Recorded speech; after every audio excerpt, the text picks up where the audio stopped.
that's not an easy, game to start out with either, no matter who you're playing. This is just part of college basketball now. They want to get fans invested earlier in the season. This is how they think it's going to work. We think this idea is stupid, and we'll let that be known on the podcast. Yeah, but and we'll take the time right now. It is what it is, to touch on this. This is where TV ruins sports at times. This doesn't make a whole lot of sense. TV money ruins sports. That's more of what it is. Because the ACC network as a whole is great. We will see more games this year on the ACC network that a year ago we probably wouldn't have been able to see. There'll be some out-of-conference games that, normally a year ago you probably have to stream it, or you'd have to pray that the Hurricanes or Hornets weren't on TV at the same time, or else you wouldn't get to see the game. The ACC network is going to be great for the league, for Carolina individually. We got an all-access show. In case you haven't checked that out. You're having games in November that are going to decide standings in March, and that's not right. It doesn't make a whole lot of sense. The product on the floor tomorrow night, I'm going to be quite frank, is not going to be great. It wasn't great tonight. Look at the game between Virginia Tech and Clemson. That was disgusting. Yeah, it's going to be a ugly game, which is fine. Which is also what the ACC wants. And they want the parity. I have a problem with these games being played, and not all of them, but you look at Carolina tomorrow, Notre Dame, Virginia goes to Syracuse. Those games those winners and losers are going to help them in March, and that's not right because teams aren't healthy. Teams are, you're replacing so much. I don't mind the early ACC play, but you've already moved the season up a week. Just started the last week of December, right when you get done with exams. That would probably make the most sense because you've got 10 to 12 games playing together, so the teams are going to have a better understanding of who they are. Then you go through the gauntlet that is the conference, not starting at the first game of the year. And Carolina's going to have to find a way to battle through the adversity tomorrow night.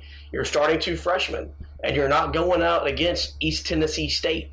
You're going out against a veteran basketball team that's going to be hungry to prove themselves after a year ago.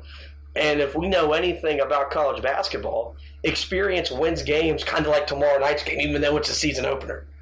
Yeah, well, yeah. I mean, I agree with that. I think also in season openers, talent can shine as well. So I think that Carolina definitely has a legitimate chance.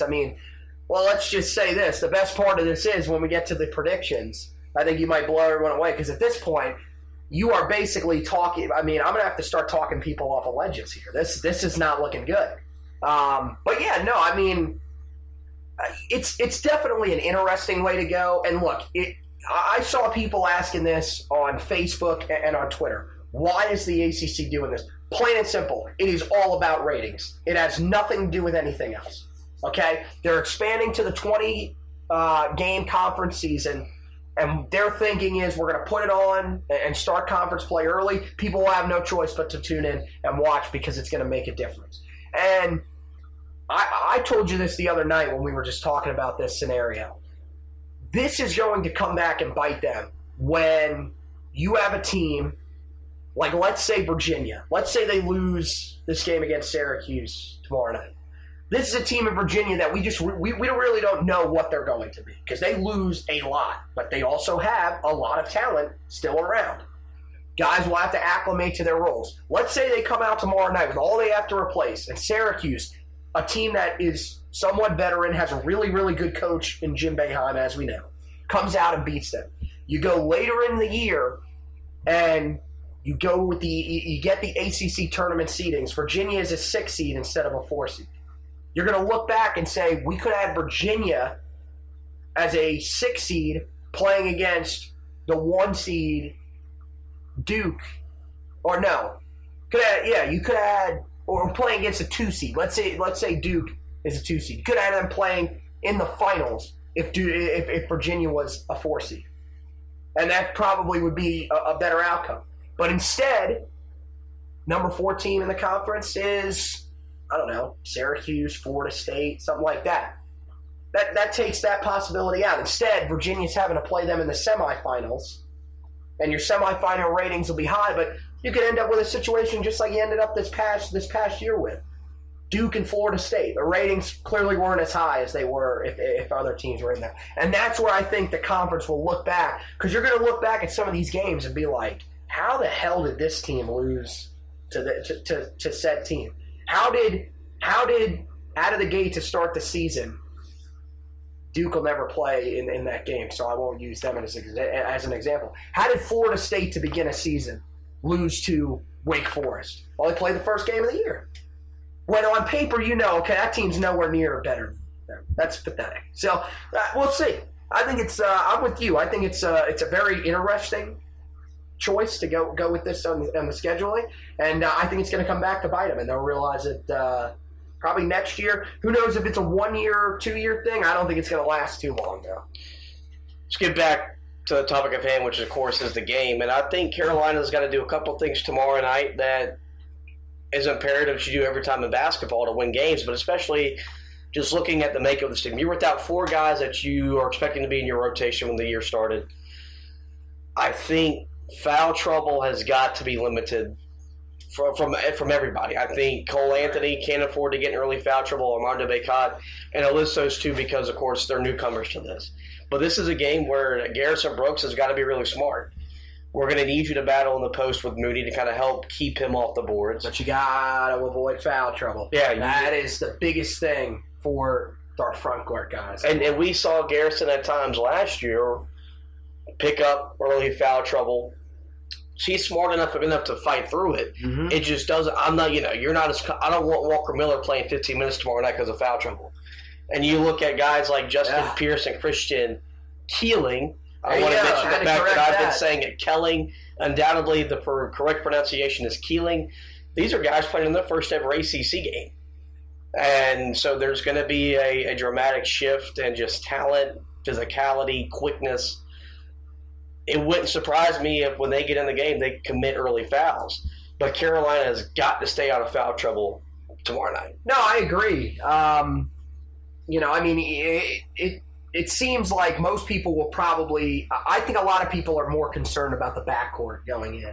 But the more and more I look at this front court, I'm a little concerned. I'm not concerned with the starters. But what happens when they need a break or if they get in foul trouble? Who is coming in? And tomorrow night, in a game that begins the ACC season, you're going to have to probably see a guy that you didn't think was going to play significant minutes play some significant minutes. Whether that's Walker Miller, whether that's Brandon Huffman, somebody is going to have to step up off that bench inside. And to me, it seems like it's probably going to be Brandon Huffman.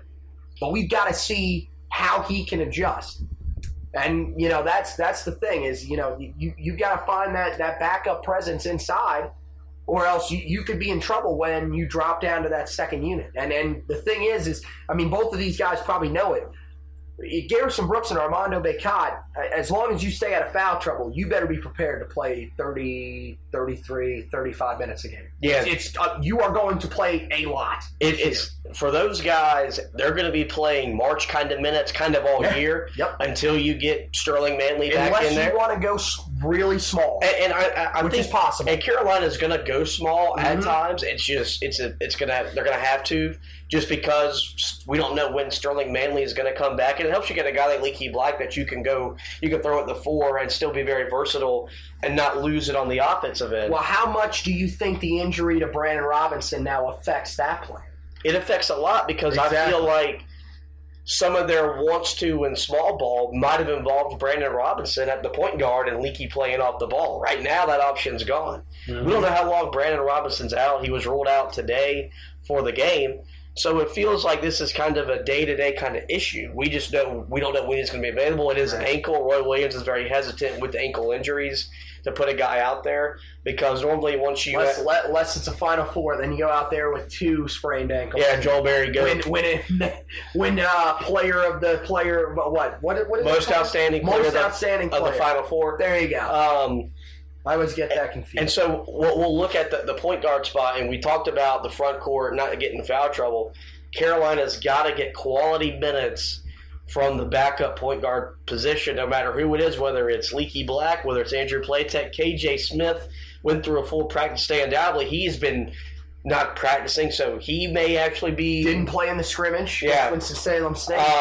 So that's going to be a big part of Carolina success all year long until you get healthy. There is whenever you take Cole Anthony off the floor, being able to I'm just going to say it, survive his absence. Well, I'm going to tell you, the minute that injury happened, which it happened on Friday night, you called me later that night after you were done with your football game against Andrew Jackson. And he said he was injured. I told you right off the bat, play text the guy. That's got to step up.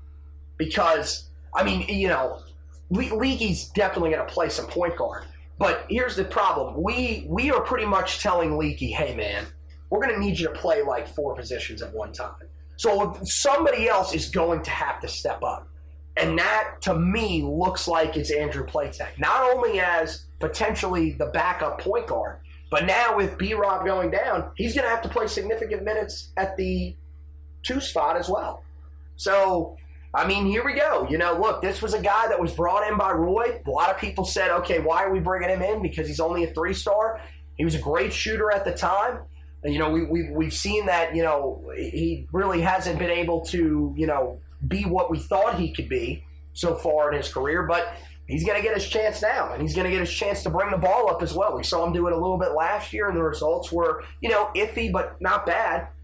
This is his time. He's going to have to step up and play really, really well in the minutes that he has because, look, he played 24 minutes the other night. I know that it's a scrimmage. That to me, that still seems significant because most of your other major guys, Cole played 28 minutes. You had Garrison Brooks play 27 minutes. Nobody else played more minutes outside of those 2 than Platek did. This shows he's going to be a big part of what this team does this year. Yeah, and we talked about it when we looked at when we did our season recaps early in the summer, that he figured to be a guy whose role was going to have to increase just by demand. And I think Roy Williams kind of has showed that with the amount of minutes he got on the floor the other night. And look, he's going to get his minutes by doing the things that he's a limited player. But if he defends, doesn't turn the ball over, and makes open threes, then Roy Williams will trust him to go out there and run the offense for a 4-minute segment. Right. And he's going to need to because Cole Anthony, look, he may be 18, but he's going to get tired because the college basketball season is long compared to what they go through in high school. He's also human. Yeah. He's not, from what people may have said, he is unfortunately not robot. So I'm excited to see him because this is a guy that I liked as a freshman. Kind of got on the little fan train of his just because, he's just got that scrappy Bobby Frazier, Stillman White. That's how he's going to get the floor kind of thing. And but now all of a sudden he's going to have to be a pretty big contributor off the bench for Carolina moving forward. I also think one of the keys for the Heels to try to find a way to win tonight, they've got to, when they get to the foul line, take advantage of getting points when the clock stopped. They were 19 of 28 the other night. You can do that against Winston-Salem State, Elon, Wofford, whoever. ACC play. Frank Schilling once identified 2 missed free throws as silent turnovers. Carolina's got to avoid those. Oh, I know you love that phrase. That is an elite phrase. What a great job. And so 19 of 28, they feel like if they're going to get the line 28 times, they're going to need to connect on about 22, 23 of them. Yeah, well, one of the things that I found weird just about the statistics out of the scrimmage, Cole Anthony only got to the line twice. And he seems like that guy that is aggressive enough to get inside and draw some fouls or finish at the rim through contact and head to the line for an and one. So I'll be interested to see what he can do. The good thing is look, you said 19 to 28. That in the second half they were 9 to 10. So when it came down to clutch time, I guess, even though I don't know how much clutch time there actually was in this game, Carolina pulled through the way they needed to. And again, we've seen this. Believe me, this team will shoot free throws well because Roy Williams will make sure that happens. You're right. That's one of the things that they've definitely got to take advantage of. Rebounding always seems like a big thing. I don't think that tomorrow night, we necessarily have to come out and, out rebound